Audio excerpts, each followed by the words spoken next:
तो महाराज मेरी माँ मांग रही है अवध का राज, ऐसा संतों के भाव है।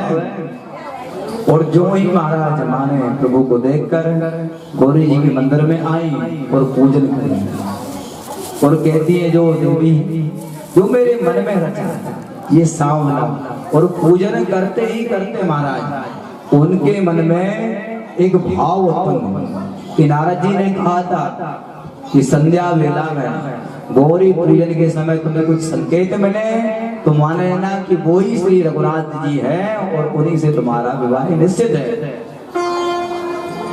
तब भी माँ कहती देखिए कितना सुंदर चित्र लगा श्री भवानी शंकर भगवान का।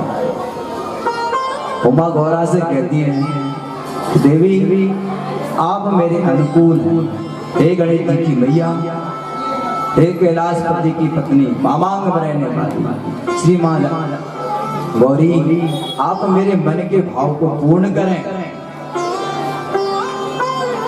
मेरे मन में क्या है आप जानती हैं, मैं आपसे कहूं ना आप उसको पूर्ण कीजिए। देखिए मांगने के भी कई तरीके होते हैं। भगवान से अगर हमें कुछ मांगना है तो उसके भी तरीके कई होते हैं। अब डायरेक्ट हम बोलेंगे तो ठीक नहीं पड़ेगा, इसलिए माँ ने कहा, माँ ने एक मर्यादा हमें यहाँ सिखाई महाराज कि मांगना भी है तो एकदम डायरेक्ट ना मांगिए। भगवान से कहिए प्रभु आप सब जानने वाले हैं, हमारे मन को भाव को समझिए, वो मन के भाव को पूर्ण कीजिए। मेरी माँ ने कहा जैसे। तो महाराज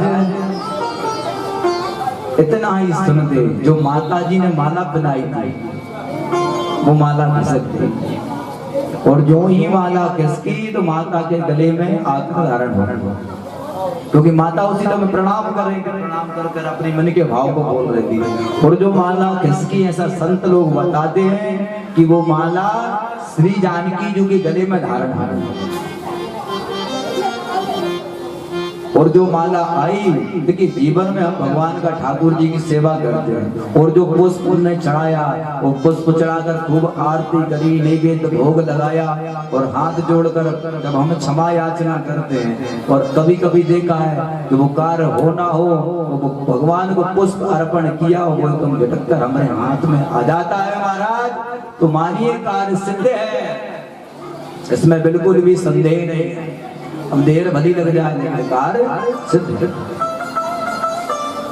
रामचरितमानस में तो सलाह बनी है, बढ़िया अपने मन के भाव को शुद्ध करिए, राम जी का चरणों में ध्यान लगाइए, कोई कार्य करना है उससे लगा चौपाई के माध्यम से आनंद लीजिए।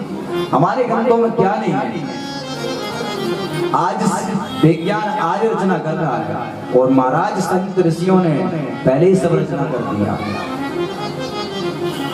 बस थोड़ा सा क्या है हमें उस तरीके से समझाया और ना हम समझ पाए, क्योंकि समझना चाहते हैं लेकिन समझ नहीं पाते। तो मेरी माँ आशीर्वाद ग्रहण कर सदियों के साथ माता के पास आई, और जो ही माता के पास आई सब कहानी सुनैना मैया किया।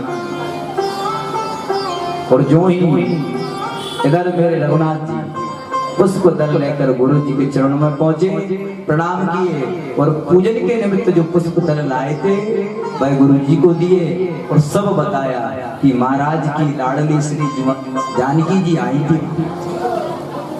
हमने उनको देखा और हम आ गए।